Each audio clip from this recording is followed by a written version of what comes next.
Hello, welcome to BKB hitech school. हम लोग जीव विज्ञान में नियंत्रण और समन्वय पढ़ रहे हैं।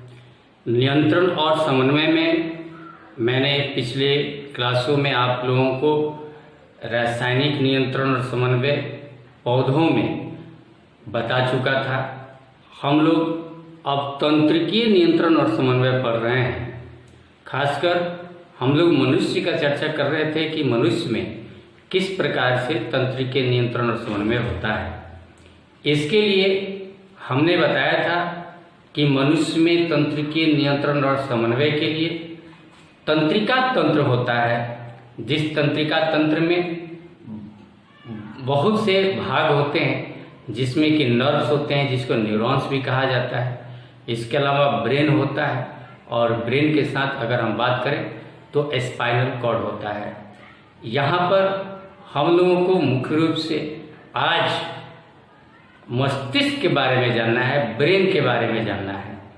कल हम लोगों ने तंत्रिका तंत्र के बारे में जानकारी प्राप्त किया था। देखिए, ब्रेन की अगर मैं बात करूं, मस्तिष्क की बात करूं, यहाँ पर देखिए मनुष्य का ब्रेन यानी ब्रेन ऑफ ह्यूमन।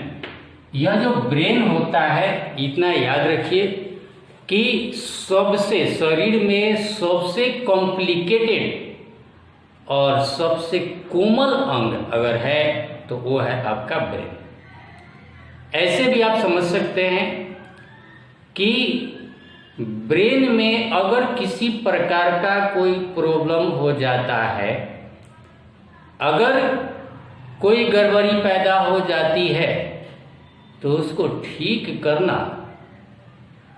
हम बहुत असंभव समझते हैं। मोटरसाइकिल पर आप चलते हैं तो हेलमेट लगाकर चलते हैं। क्यों हेलमेट लगाकर चलते हैं? अगर कहीं एक्सीडेंट हो जाता है, हाथ पैर टूट जाएगा, उसका इलाज तुरंत हो जाएगा, और कोई पार्ट टूट जाएगा, व्यक्ति जी जाता है। लेकिन यह ब्रेन अगर डैमेज हो गया तो आप समझ सकते हैं उस व्यक्ति को जीना जो है नामुमकिन हो जाता है। यह ब्रेन क्यों? क्योंकि यही मस्तिष्क है जो हमारे सारे याददाश्त शक्तियों को बरकरार रखता है। हमें हमारा पोस्चर, यानी अगर हम खड़े हैं तो खड़े रहने में मदद करता है, बैठते हैं तो बैठने में हम गिर नहीं जाते हैं, नहीं, संतुलन बनाए रखता है।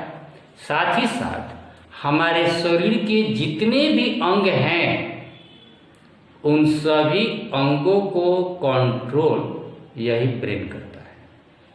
यह हम कह सकते हैं कि जो ब्रेन है वह हमारा कंट्रोल यूनिट है। और कैसा कंट्रोल यूनिट है? सेंट्रल कंट्रोल यूनिट है ना, सेंट्रल। और यही ब्रेन है। ब्रेन का बहुत सारा काम है। जैसे हम स्टिमुली ग्रहण करते हैं बाहर से कोई चीज़, तो उस पर प्रोसेस किया जाता है और प्रोसेस करके फिर रिस्पॉन्स दिया जाता है, यानी हम अनुक्रिया करते हैं। जैसे मैंने आप लोगों को मच्छर वाला उदाहरण दिया था कि मच्छर जब काटता है तो वह स्टिमुली होता है और हम उस पर मारते हैं तो रिस्पॉन्स होता है। तो ये मच्छर को अनुभव करके हम हाथ से जो मारते हैं, यह कार्य कैसे होता है? तो बाहर से जो भी संवेदना जो हम ग्रहण करते हैं, इम्पल्स, उसको ब्रेन के द्वारा प्रोसेस किया जाता है और प्रोसेस करने के बाद उसका जो आउटकम हो जाता है, जो उसका रिजल्ट होता है, वो हमारा हाथ काम करता है। इस केस में कि हम मार देते हैं। हालांकि अब हम बहुत सारे कार्य करते हैं और ये टोटल कार्य का प्रोसेसिंग जो होता है वो ब्रेन के द्वारा होता है। इसीलिए the brain is our central processing unit. जैसे कंप्यूटर का CPU जो होता है वो सेंट्रल प्रोसेसिंग यूनिट होता है, उसी प्रकार यह ब्रेन जो है सेंट्रल प्रोसेसिंग यूनिट है। इसीलिए कंप्यूटर के CPU को ब्रेन ऑफ द कंप्यूटर भी कहा जाता है, इसी से तुलना किया जाता है। तो यह जो ब्रेन है, समझिए कि हमारे शरीर के जितने भी कार्य हैं, यहाँ तक कि अगर हम रासायनिक नियंत्रण और समन्वय की भी बात करें तो वो भी अगर कंट्रोल किया जाता है तो ब्रेन के द्वारा ही कंट्रोल किया जाता है। ब्रेन सारे ग्लैंड्स को ऑर्डर करता है किसने कितने मात्रा में कौन सा चीज़ और किस स्थिति में सिक्रीट करना है हार्मोन, तो वो हार्मोन के द्वारा भी कंट्रोल और कोऑर्डिनेशन होता है। लेकिन उन सब का भी अगर एक मास्टर अगर है तो ब्रेन है। और ब्रेन ने क्या किया है, अपना एक अलग विभाग बना दिया है। यहाँ पर पिट्यूटरी ग्लैंड होता है, एक मास्टर ग्लैंड कहा जाता है, जो हमारे शरीर में जितने भी इंडोक्राइन ग्लैंड्स है जो हार्मोन स्रावित करते हैं, जो रसायन स्रावित करते हैं, वो जितने थैले हैं, जितनी ग्रंथियाँ हैं, उन सब ग्रंथियों का मास्टर जो है पीयूष ग्रंथि, जिसको पिट्यूटरी ग्लैंड कहा जाता है। Pituitary gland is the master gland of our body, या master glands of endocrine glands. अंतःस्रावी ग्रंथियां जिनको हिंदी में कहते हैं, उन सब का अगर मास्टर है तो पीयूष ग्रंथि है। तो जब हम रासायनिक नियंत्रण समन्वय पढ़ेंगे तो फिर से पीयूष ग्रंथि के बारे में हम लोगों को पढ़ना है, उस समय मैं इसका विस्तृत जानकारी दूंगा। अभी मैं ब्रेन की अगर मैं बात करूं तो ब्रेन के बारे में आप जान लीजिए कि हमारे शरीर का यह सबसे महत्वपूर्ण अंग है, सबसे कोमल अंग है, और यह जो है पूरे शरीर के अंदर जो कंट्रोल एंड कोऑर्डिनेशन करता है वह तंत्रिका कोशिका के द्वारा यानी न्यूरॉन के द्वारा करता है, तंत्रिकाओं के द्वारा जो है यह कार्य करता है। अब इसके बारे में हम लोग जाने ब्रेन के बारे में प्रमुख बात, पहले सबसे पहले भौतिक गुणों की बात करूं यानी ऊपर से, है ना। तो ब्रेन जो है अगर इसका आयतन निकालेंगे लीटर में इसका आयतन, क्योंकि बहुत डेलिकेट होता है, कोमल होता है, इसको ठोस आप नहीं कर सकते हैं, लिक्विड के जैसा होता है। हम समझते हैं कि ब्रेन जो है पत्थर के समान होगा, ऐसा नहीं।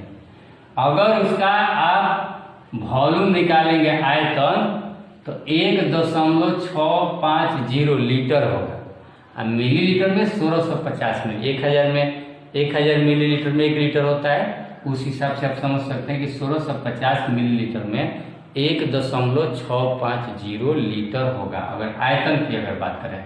अगर उसका वेट करेंगे, वजन करेंगे कांटा पर अगर हमारे ब्रेन का, तो वह लगभग 1.5 किलो का होता है। पूरा मस्तिष्क वजन मत कीजिएगा, सिर्फ ब्रेन की बात कर रहा हूँ मैं। और ये नहीं कि छोटा बच्चा का, यहाँ जो हम लिखे हैं लगभग ये सामान्य एडल्ट जो युवा पुरुष होते हैं या महिला होती हैं, उनके हम ब्रेन की बात कर रहे हैं। यह जो है मनुष्य का मस्तिष्क है, लेकिन और सबका मस्तिष्क है, कुत्ते का भी मस्तिष्क है, गाय का भी मस्तिष्क है, सबका मस्तिष्क है, भले छोटा या बड़ा हो।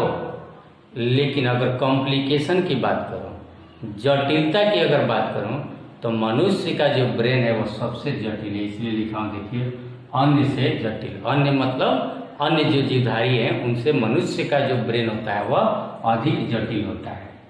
क्लियर? ये बहुत। अब एक बात बताऊं कि आपको मस्तिष्क गुहा क्या होता है।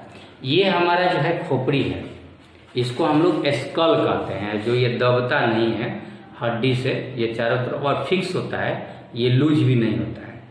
इसको हम लोग क्या कहते हैं? स्कल कहते हैं। ऐसे भी आप लोगों ने कभी कभी देखा होगा हाथ में किसी का गर्दन का ढांचा हड्डी वाला, तो ये जो ऊपर वाला होता है ना, ये स्कल कहलाता है। इस स्कल के अंदर एक गुफा है। गुफा समझ रहे हैं ना? रिक्त स्थान, खाली स्थान, जिस खाली स्थान के अंदर ब्रेन रहता है।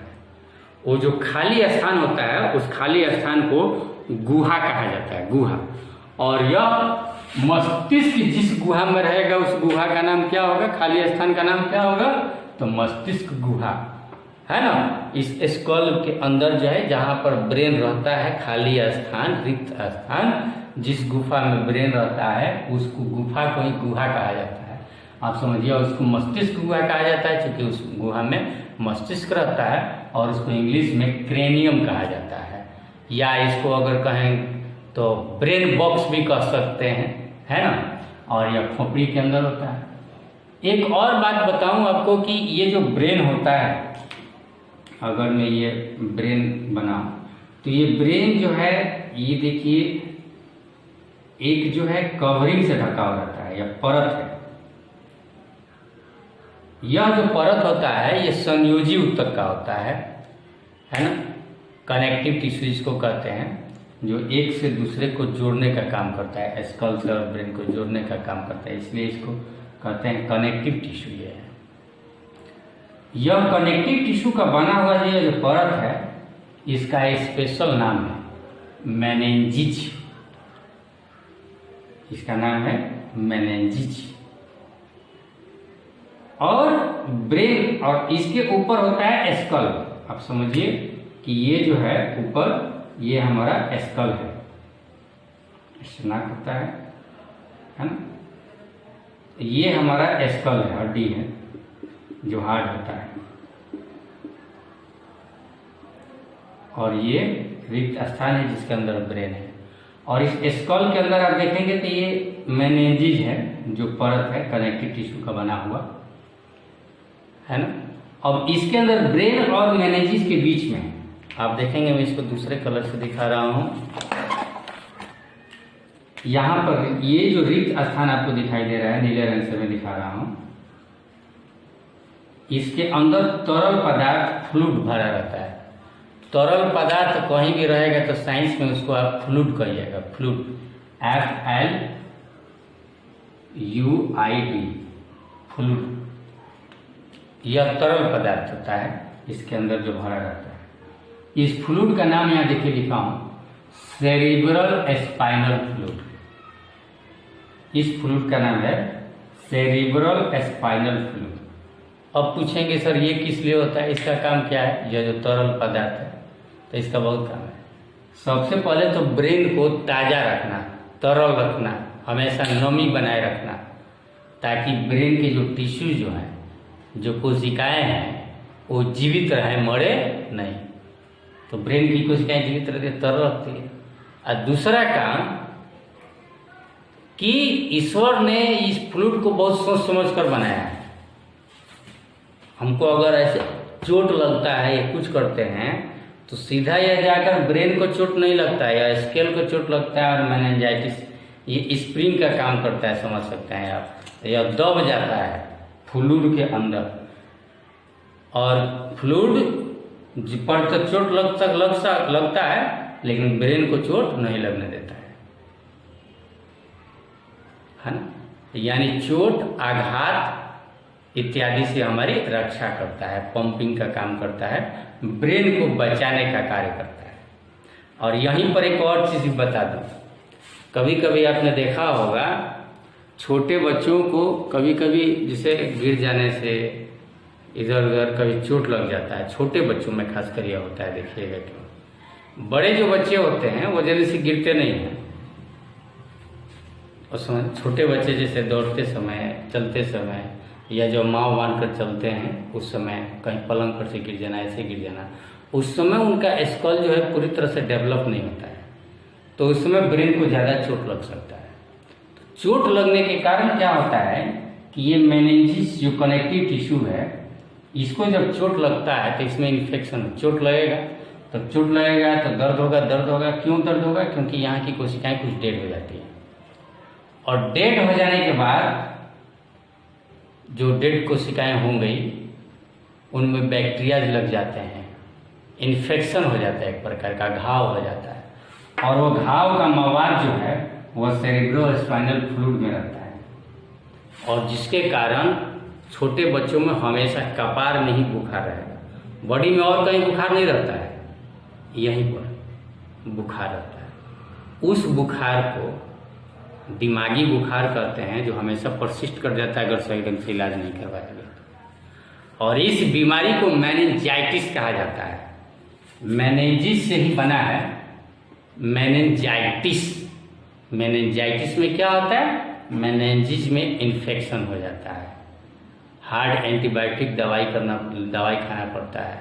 बहुत बार इतना अधिक पानी हो जाता है इसमें कि जिस पानी के कारण जो है आप समझ सकते हैं यह ब्रेन को भी इन्फेक्शन पहुंचाता है। और ब्रेन को इन्फेक्शन पहुंचाने के बाद क्या होता है कि ब्रेन जो है अब पहले से कमज़ोर हो जाता है। वह लड़का जो है सामान्य व्यक्ति की तरह सोच नहीं रहे, उसका डेवलपमेंट रुक जाता है। और ब्रेन में इन्फेक्शन समझ सकते हैं आप कि शरीर पर कंट्रोल नहीं रहेगा, फिर वह व्यक्ति पागल भी हो सकता है। इसीलिए अगर यह कंडीशन आता है तो समय पर इलाज कराना जो है बहुत ज़रूरी होता है। बहुत बार मैंने देखा है इतना पानी हो जाता है इसके अंदर कि इंजेक्शन के द्वारा जो है इसमें सेरेब्रोस्पाइनल फ्लूइड में जो पानी हो जाता है एक्स्ट्रा इन्फेक्शन वाला, उसको सुई से इंजेक्शन से बाहर निकालना पड़ता है ना। तो इस प्रकार आप समझ सकते हैं कि इसका ट्रीटमेंट जो है कराना बहुत आवश्यक होता है, जरूरी होता है। चलिए, हमने अभी बताया सेरेब्रोस्पाइनल फ्लूइड के बारे में। मस्तिष्क मनुष्य का बोला कि अन्य से जटिल होता है। अब मस्तिष्क के भाग की बात करूं तो मस्तिष्क के भाग को अलग अलग भागों में बांटा गया है। मस्तिष्क को अलग अलग 3 भाग में बांटा गया है। जो हमारा ब्रेन सिस्टम है, जो प्रोसेसिंग यूनिट है, इस प्रोसेसिंग यूनिट को समझिए कि ब्रेन है ना 3 भाग में है। एक को हम लोग अग्र मस्तिष्क कहते हैं, उसके बाद मध्य मस्तिष्क हुआ, और पीछे वाला जो है पश्च मस्तिष्क, जिसको छोटा दिमाग कहा जाता है ना। इसी पश्च मस्तिष्क में स्पाइनल कॉर्ड यहाँ नीचे निकला हुआ रहता है। यह बहुत काम का चीज़ होता है। यह भी एकाग्रता और संतुलन को बनाए रखने में मदद करता है। मध्य मस्तिष्क में आपने फिल्म में देखा होगा, पीछे से हीरो को मार रहा है तो विलेन आकर पीछे से एक डंडा मार देता है, वह वहीं पर आदमी गिर जाता है। संतुलन बनाने का कार्य यहाँ से होता है। पीछे मस्तिष्क पर चोट लगने के बाद संतुलन बिगड़ जाता है, व्यक्ति मूर्छित हो जाता है, कुछ समय के लिए अनजान हो जाता है। तो यह जो है जो आवश्यक। अब पढ़ेंगे हम लोग अग्र मस्तिष्क। तो अग्र मस्तिष्क के बारे में बताऊं तो इसको भी 2 भाग में बांटा गया है। पहला भाग जो ये ललाट, समझ रहे हैं, ललाट आगे कहते हैं कि जिसका ललाट जो है जितना ही बड़ा है वह तेज होता है।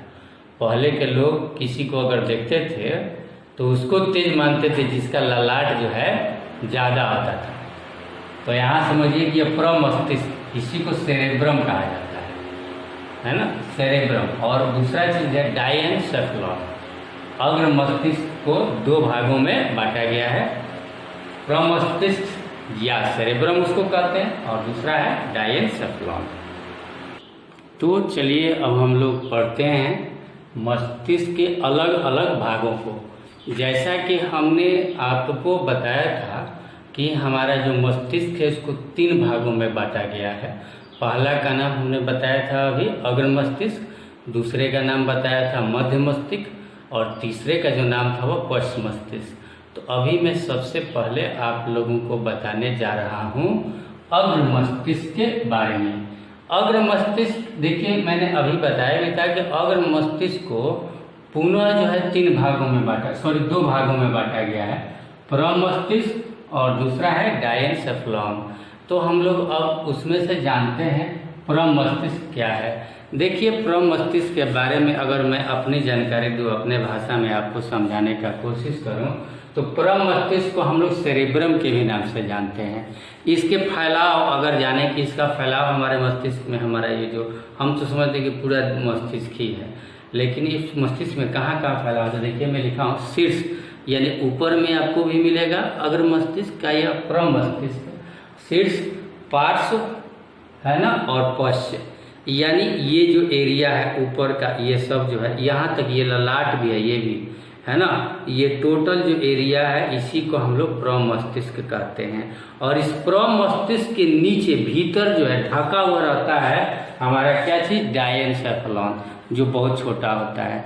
चलिए ये तो अलग बात है। और इसमें बता दूं ये जो प्रमस्तिष्क आप समझ सकते हैं कि मैं यहाँ से लेकर और यहाँ तक बता दिया, आप समझ गए कि सर तो सब दिमागी को ही, सब ब्रेन को ही बता दिए, प्रमस्तिष्क नहीं, इसके अलावा भी मस्तिष्क का भाग है। जैसे हमने मेडुला ऑब्लोंगेटा यहाँ की बात करूँ मैं, है ना, यहाँ पर स्पाइनल कॉर्ड जो होता है इसके अंदर घुसा रहता है, वो भी होता है। इसके अंदर जो मैंने बताया डायेनसेफलॉन, वो भी ब्रेन का भाग होता है।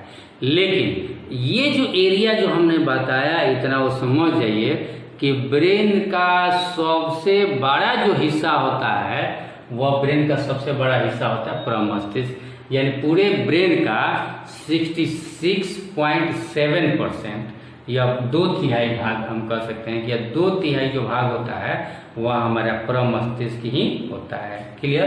तो प्रमस्तिष्क, सेरेब्रम। और एक चीज़ मैं बता दूं, आप अगर ब्रेन की अगर मैं बात करूं है ना। अगर ब्रेन को मैं इस ऐसे अगर मैं बनाने की कोशिश करूं तो आप समझ सकते हैं, यह ललाट हो गया आगे का, और यहाँ से जो हम लोग मांग फाड़ते हैं ना कि मांग, ये कहते हैं ये बीच में दो आधा ये होता है, यह तंत्रिका उत्तक का बना होता है, जिसको कॉर्पस कैलोसम कहा जाता है। कॉर्पस कैलोसम के द्वारा यह जो प्रमस्तिष्क है यह दो भागों में बढ़ जाता है, और प्रत्येक भाग को प्रमस्तिष्क गोलार्ध कहते हैं। देखिए हमने लिखा है प्रमस्तिष्क गोलार्ध, और ये भी है प्रमस्तिष्क गोलार्ध। क्लियर। अब ये प्रमस्तिष्क गोलार्ध जो बीच में ये जो कनेक्टिव टिश्यू है या जो तंत्रिका उत्तक का बना होता है प्रमस्तिष्क गोलार्ध, और वह जो उत्तक है तंत्रिका उत्तक, उस तंत्रिका उत्तक का खास नाम है, उसका नाम है कॉर्पस कैलोसम। कॉर्पस कैलोसम, ये याद रखना है। दूसरी बात मैं आपको बताऊं कि अगर इसके अंदर देखेंगे तो बहुत सारा, जैसे इसमें उभार मिलेगा आपको, बहुत सारा इसमें उभार मिलेगा। एक्चुअल आकृति आप अपने पुस्तक में देख सकते हैं। जैसे लगता है जैसे बहुत कुछ डेलिकेट चीज, मुलायम नलिकाएं, पाइप जो है आप समझ, जैसे एक दूसरे के ऊपर रखेंगे तो बहुत बार ऐसा होगा कि कहीं कहीं पर उभार नजर आएगा और कहीं कहीं पर गर्त यानी गड्ढा नजर आता है। तो गर्त और गड्ढा जो होता है उसका अलग नाम है, जिसको अवनमन कहते हैं, उसका इसको सल्कस कहा जाता है। ब्रेन में जो धंसा हुआ भाग है ना, जो धंसा हुआ भाग है वह जो है सल्कस कहलाता है, याद रखिएगा। और दूसरा बात, जो उभार वाला भाग है, उभरा हुआ उठा हुआ जो क्षेत्र होता है उसको गाइरस कहते हैं, गाइरस। अब मैं गाइरस और सल्कस की अगर बात करूं तो ये जितना ही ज्यादा विकसित होगा तो हमारा ये प्रमस्तिष्क उतना ही ज्यादा बड़ा होगा, और बड़ा होगा तो हम सब अभी मैं कुछ देर पहले बताए थे कि ब्रेन जिसका जितना ही बड़ा लाट चमकता है बड़ा सा, उसको हम क्या समझते हैं कि ज़्यादा विकसित होगा, तेज बुद्धि वाला होगा। तो आप समझ सकते हैं जिसका यह छोटा होगा, है ना, या ललाट की बात करूं या ब्रेन की बात करूं, जिसका छोटा होगा उसका आप क्या कर सकते हैं, हो सकता है बहुत जब छोटा हो तो मंद बुद्धि का हो सकता है, और ऐसे सामान्य अगर छोटा होता है तो समझ सकते हैं कि उतना बड़ा तेज जो है नहीं होगा, है ना। इसके साइज के ऊपर डिपेंड करता है। तो पहले का ज्ञान विज्ञान इतना ही था कि पहले के बुजुर्ग लोग जब किसी को देखते थे तो ललाट देखकर ही समझ जाते हैं कि हाँ ये बहुत यशस्वी मैन है ना। दूसरी बात मैं आपको एक और चीज़ बताना चाहता हूँ, है ना, जो आपके पुस्तक में नहीं है लेकिन अपना अनुभव मैं आपके साथ शेयर करना चाहता हूँ। जैसे ये ब्रेन है तो देखेंगे आप लोग कि ज़्यादा श्रेष्ठ व्यक्ति वह पूजनीय व्यक्ति होता है जो चंदन का यहाँ टीका करता है, चंदन का लेप लगाता है, और वो श्रेष्ठ स्त्री होती है जो सिंदूर जो है यहाँ ऊपर तक ज़्यादा बड़ा लगाती है सिंदूर, वह श्रेष्ठ स्त्री होती है। और निम्न बुद्धि की स्त्री उसे कहा जाता है जो थोड़ा बहुत या दिखावे के लिए सिंदूर यहाँ थोड़ा सा लगा लेती है। तो ये हंसने वाली बात है, लेकिन इसके पीछे भी कारण है। और कारण क्या है, जैसे आपने देखा होगा तीज व्रत वगैरह होता है या बहुत सारे व्रत में स्त्रियां जो है सिंदूर बहुत बड़ा बड़ा करती हैं, और आपने सुना भी होगा ऐसे कि जितना ही ज़्यादा बड़ा स्त्रियां सिंदूर लगाती हैं तो उसके पति का जो आयु है वह लंबा होता है। और दूसरी बात, लंबा क्यों होगा, तो लंबा इसलिए होगा कि पति और पत्नी के बीच में जो संबंध होगा वह मधुर होगा, और मधुर संबंध तब होगा जब पत्नी का जो स्वभाव है वह सही होगा। और पत्नी का स्वभाव यानी स्त्री का स्वभाव कैसे सही होगा, तो वो लंबा सा सिंदूर जब करते, सिंदूर में शक्ति होती है कि वह मस्तिष्क को ठंडक प्रदान करती है, ठंडा रखती है, सिंदूर ठंडा रहता है। और सिंदूर जब मस्तिष्क को ये ठंडा रखेगा तो चूंकि ये जो है अभी हमने बताया कि गोलार्ध होता है प्रमस्तिष्क गोलार्ध, और प्रमस्तिष्क गोलार्ध का यानी गाइरस और सल्कस का काम होता है, देखिए बुद्धि, चतुराई, सोच, स्मरण, एकाग्रता। टीका चंदन करने वाले लोगों की एकाग्र शक्ति ज़्यादा होती है, स्मरण शक्ति ज़्यादा होगी, सोच शक्ति, सोच बढ़िया होगा, चतुराई होगी उसके अंदर, बुद्धि ज़्यादा होगा। तो जब ये सब पूरा कूट कर भरा हुआ किसी में व्यक्ति में रहेगा तो आप समझ सकते हैं संबंध मधुर ही होगा, है ना। तो इससे बढ़ता है। तो चंदन लगाते हैं पुरुष लोग, क्योंकि यह मस्तिष्क जो है ठंडक रहेगा, ठंडा रहेगा, तो सोच विचार प्रेम की भावना अच्छी होगी, चतुराई होगी, बुद्धि बढ़ेगा, है ना, एकाग्रता बढ़ेगा, और उसी तरह स्मरण शक्ति भी बढ़ेगा। स्त्रियां सिंदूर लगाती हैं इसलिए कि उनकी सोच में, देखिएगा पुरुष जल्दी उदग्र हो जाते हैं किसी किसी बात पर, बहुत जल्दी क्रोधित हो जाते हैं, बहुत जल्दी खिसिया होते हैं, अगर अपने भाषा में अगर कहूँ तो शुद्ध बिहारी भाषा में खिसिया होते हैं। लेकिन स्त्रियां जल्दी से क्रोधित नहीं होती हैं, क्यों? क्योंकि वो सिंदूर करती हैं। हाँ, वो स्त्री क्रोधित हो सकती है या बात बात पर लड़ झगड़ सकती है जो दिखावे के लिए सिंदूर करती है, लेकिन अगर ओरिजिनल सिंदूर का अगर कोई प्रयोग करता है तो वह जल्दी से लड़ाई झगड़े वाली कला वाली स्त्री नहीं होती है। दूसरी बात, इसी के द्वारा ये जो मस्तिष्क होता है, प्रेम की भावना, घृणा की भावना, हर्ष का भावना, हर्ष मतलब खुशी की भावना या कष्ट अनुभव करने की भावना, ये सारे भावनाओं का जो अनुभव और इन सभी चीज़ों का जो प्रोसेसिंग अगर कहें, प्रोसेसिंग अगर किया जाता है तो इसी प्रमस्तिष्क के द्वारा किया जाता है, गायरस और सल्कस के द्वारा किया जाता है। इसके अलावा अगर मैं आपको बताऊं तो ये मस्तिष्क जो है, इसके आगे वाला भाग, बाहरी भाग को हम लोग कॉर्टेक्स कहते हैं। क्या कहते हैं? कॉर्टेक्स। और अंदर वाले भाग को मेडुला कहते हैं।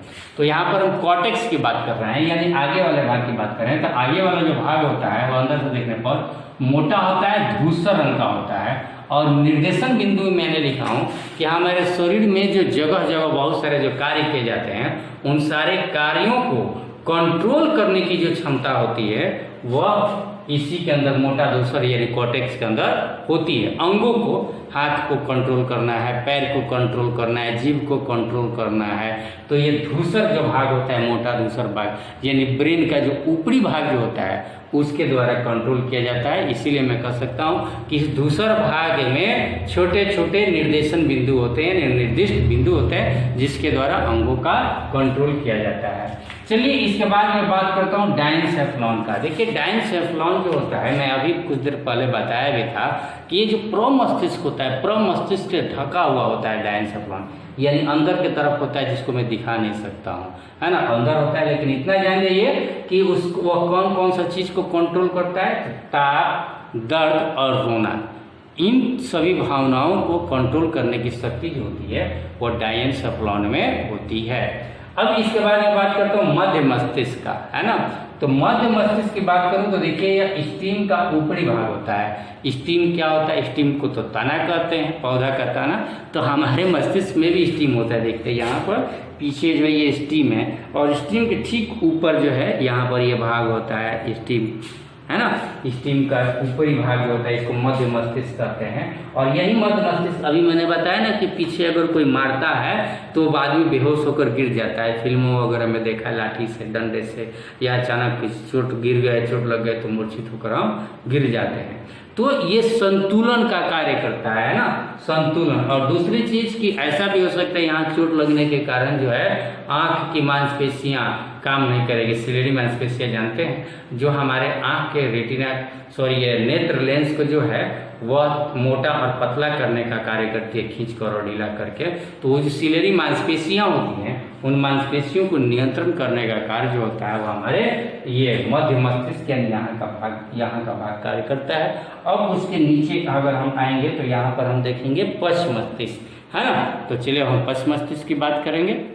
मस्तिष्क के बारे में हम लोगों ने जान लिया, डायनसेफलॉन के बारे में जान लिया जो अग्र मस्तिष्क के भाग थे, मध्य मस्तिष्क के बारे में भी हमने जानकारी प्राप्त कर लिया। मस्तिष्क का सबसे तीसरा और आखिरी जो भाग है उसको हम लोग पश्च मस्तिष्क के नाम से जानते हैं। पश्च मस्तिष्क की अगर मैं बात करूं तो पुनः इसे भी दो भागों में वर्गीकृत किया गया है। पहले वाले भाग को अनुमस्तिष्क या सेरेबेलम कहते हैं, और दूसरा जो है मस्तिष्क स्टेम होता है। देखिए अगर मैं बात करूं, अगर ब्रेन की बात करूं मैं, तो ये हमारा, आप समझ सकते हैं, नाक बना देते कि नाक इधर से है ना। ये अगर ऐसा मैं भाग बना दूं,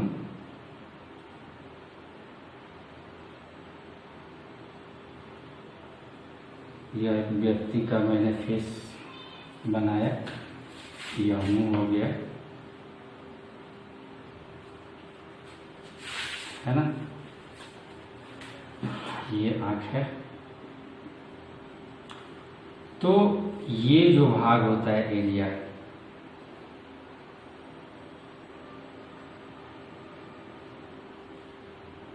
ये जो एरिया है इसको हम लोग क्या कहें, अग्र मस्तिष्क इसको कहते हैं। इधर वाला जो भाग था ये था हमारा मध्य मस्तिष्क, और ये जो ढका हुआ जो एरिया है जहाँ से ये देखिए भाग निकलता है, रीढ़ की हड्डी पीछे, रीढ़ की हड्डी निकलती है पीछे से, है ना। तो अब यहाँ पर देखेंगे ये भाग जो होता है ये अनुमस्तिष्क, या इसको हम सेरेबेलम कहते हैं। सेरेब्रम नहीं, सेरेबेलम, जो यह पश्च मस्तिष्क का हिस्सा होता है ना। और फिर से यहाँ पर ये जो भाग हुआ आधा भाग, इसको हम लोग मस्तिष्क स्टेम कहते हैं। यह हमने ब्रेन का भाग आपको बताया। तो अभी जो मैं बताने जा रहा हूँ सेरेबेलम, देखिए मैं लिखा हूँ अधर भाग में, यानी कि यह निचले भाग में होता है ना। तो निचले भाग में होता है, निचले भाग को ही अधर कहते हैं, इसीलिए अधर भाग लिखा हुआ है। इसका काम क्या है, देखिए लिखा हूँ मुद्रा समन्वय। मुद्रा का मतलब क्या समझते हैं, है ना। शांत मुद्रा, मुद्रा हम बढ़ाते हैं, ऐसे मुद्रा में होते हैं या ऐसे होते हैं, कभी सोचते ही रह जाते हैं। हमारी अलग अलग शरीर की मुद्राएं होती हैं, खड़ा रहना, बैठना, या दीवार से उठांग कर खड़ा होना, ये सब पोस्चर कहे जाते हैं अलग अलग व्यक्तियों का। और दिन भर में न जाने कितना बार पोस्चर बदलते रहता है। पोस्चर को कंट्रोल करने का काम यह सेरेब्रम करता है। दूसरा चीज़ है समन्वय। हमारे शरीर के अंदर बहुत सारे अंग है, हार्ट है, किडनी है, आपका डाइजेशन सिस्टम का अगर मैं बात करूँ, छोटी आंत है, बड़ी आंत है ना, लीवर है, पैंक्रियाज है। हमारे शरीर के अंदर बहुत सारे अंग हैं। इन सब के अंदर एक दूसरे का जो कोऑर्डिनेट करते हैं कि हमारे शरीर का काम बढ़िया तरीके से हो सके, तो ये काम समन्वय कहलाता है। और यह पूरे बॉडी का जो कोऑर्डिनेशन होता है वैसी अनुमस्तिष्क सेरेबेलम के द्वारा होता है। संतुलन तो आप समझ ही जाते हैं, संतुलन के दो का मध्य मस्तिष्क भी करता है और ये पश्च मस्तिष्क भी करता है। इसलिए यहाँ पर चोट अगर लग जाए, पीछे से अगर कोई डंडा मार दिया, तो यह व्यक्ति क्या होगा, यहीं पर बेहोश हो जाएगा, गिर जाएगा। ऐच्छिक कार्य, ऐच्छिक कार्य का मतलब क्या समझते, देखिए हमारे शरीर में बहुत सारे काम हैं जो हमारी इच्छा के अनुसार होता है। अब मेरा इच्छा किया तो मैंने किया, ऐसे ऐसे कर रहा हूँ, ऐसे ऐसे कर रहा हूँ। ये अपने आप नहीं होते हैं। ऐसे गर्दन किया, मैं ऐसे किया, जब चाहूँ तो ऐसे कर लूँ, जब चाहूँ तो ऐसे कर लूँ। आप अपने इच्छा से आप जो भी कार्य करते हैं, है ना, वो सभी कार्य जो है वो इसी के द्वारा होगा, है ना, जिसको हम लोग सेरेबेलम कहते हैं। बहुत इंपॉर्टेंट है, समझ लीजिए। अगर इसका इम्पोर्टेंस आप समझ सकते हैं इसी से कि मान लीजिए कि किसी कारणवश यह खराब हो गया या सेरेबेलम को हमने निकाल लिया आपके ब्रेन से, तो क्या होगा, आप चल फिर नहीं सकते हैं, उठ बैठ नहीं सकते हैं, जो आपकी इच्छा के अनुसार बोल नहीं सकते हैं, क्योंकि बोलने के लिए भी मांसपेशियाँ हैं, ऐच्छिक पेशियों से बना हुआ। हम चाहते हैं तब न बोलते हैं। उंगली ऐसे ऐसे नहीं कर सकते हैं, कमर ऐसे नहीं हिला सकते हैं, डांस नहीं कर सकते हैं, हम आँख को ऐसे ऐसे नहीं कर सकते हैं, चारों तरफ घुमा नहीं सकते हैं, है ना। तो अगर ये निकल जाए तो जो भी आपकी इच्छा के अनुसार जो आपके बॉडी में काम होता है वो भूल जाइएगा, वो काम नहीं होगा। तो ये ऐच्छिक कार्य को कंट्रोल करता है। समझ में आ गया। तीसरा एंड लास्ट अगर मैं बताऊं तो तीसरे पार्ट का दूसरा खंड मस्तिष्क स्टेम, पश्च मस्तिष्क का दूसरा खंड जो है मस्तिष्क स्टेम, यहाँ की बात कर रहा हूँ। तो देखिए ये मस्तिष्क स्टेम में भी दो भाग बटे हुए होते हैं। देखिए मैं लिखा हूँ पोन्स बेरोलाई और मेडुला ऑब्लांगाटा।